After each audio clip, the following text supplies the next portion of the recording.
شروع اللہ کا نام لے کر جو بڑا مہربان نہایت رحم والا ہے۔ الف لام میم۔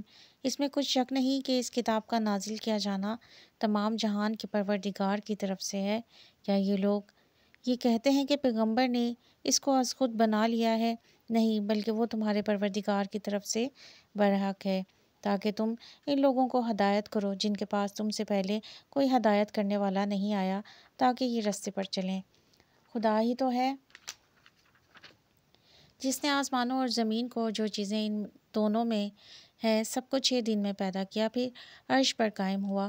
اس کے سوا نہ تمہارا کوئی دوست ہے اور نہ سفارش کرنے والا۔ کیا تم نصیحت نہیں پکڑتے؟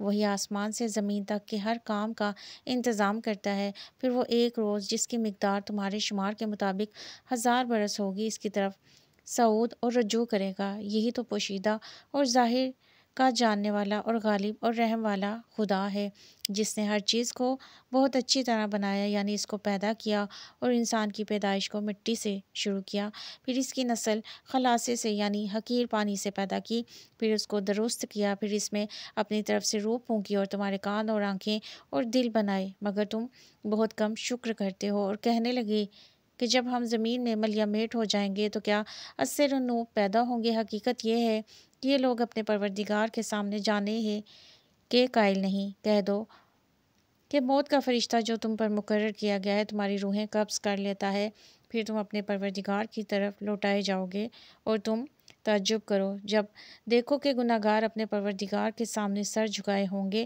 اور کہیں گے کہ اے پروردگار، ہم نے دیکھ لیا اور سن لیا، تو ہم کو دنیا میں واپس بھیج دے کہ نیک عمل کریں، بے شک ہم یقین کرنے والے ہیں۔ اور اگر ہم چاہتے تو ہر شخص کو ہدایت دے دیتے، لیکن میری طرف سے یہ بات قرار پا چکی ہے کہ میں دوزخ کو جنوں اور انسانوں سب سے بھر دوں گا۔ سو اب آگ کے مزے چکھو، اس لیے کہ تم نے اس دن کے آنے کو بھلا رکھا تھا۔ آج ہم بھی تمہیں بھلا دیں گے، اور جو کام تم کرتے تھے ان کی سزا میں ہمیشہ کے عذاب کے مزے چکھتے رہو۔ ہماری آیتوں پر تو وہی لوگ ایمان لاتے ہیں کہ جب ان کو ان سے نصیحت کی جاتی ہے تو سجدے میں گر پڑتے اور اپنے پروردگار کی تعریف کے ساتھ تسبیح کرتے ہیں۔ کوئی متنفس نہیں جانتا کہ ان کے لیے کیسی آنکھوں کی ٹھنڈک چھپا رکھی گئی ہے۔ یہ ان کے اعمال کا صلہ ہے جو وہ کرتے ہیں۔ بھلا جو مومن ہے وہ اس شخص کی طرح ہو سکتا ہے جو نافرمان ہو؟ دونوں برابر نہیں ہو سکتے۔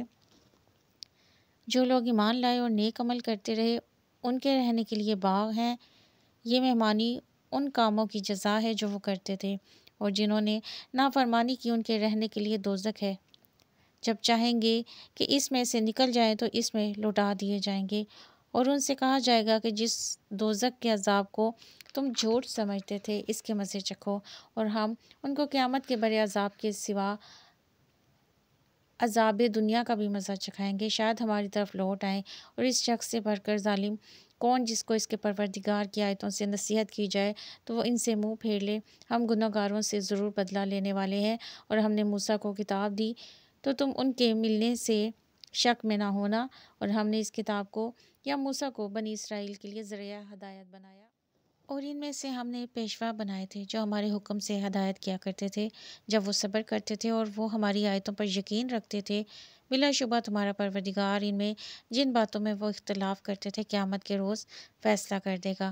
کیا ان کو اس سمجھ سے ہدایت نہ ہوئی کہ ہم نے ان سے پہلے بہت سی امتوں کو جن کے مقامات سکونت میں یہ چلتے پھرتے ہیں ہلاک کر دیا؟ بے شک اس میں نشانیاں ہیں، تو یہ سنتے کیوں نہیں؟ کیا انہوں نے نہیں دیکھا کہ ہم بنجر زمین کی طرف پانی روا کرتے ہیں، پھر اس سے کھیتی پیدا کرتے ہیں جس میں سے ان کے چوپائے بھی کھاتے ہیں اور وہ بھی کھاتے ہیں؟ تو یہ دیکھتے کیوں نہیں اور کہتے ہیں اگر تم سچے ہو تو یہ فیصلہ کب ہوگا؟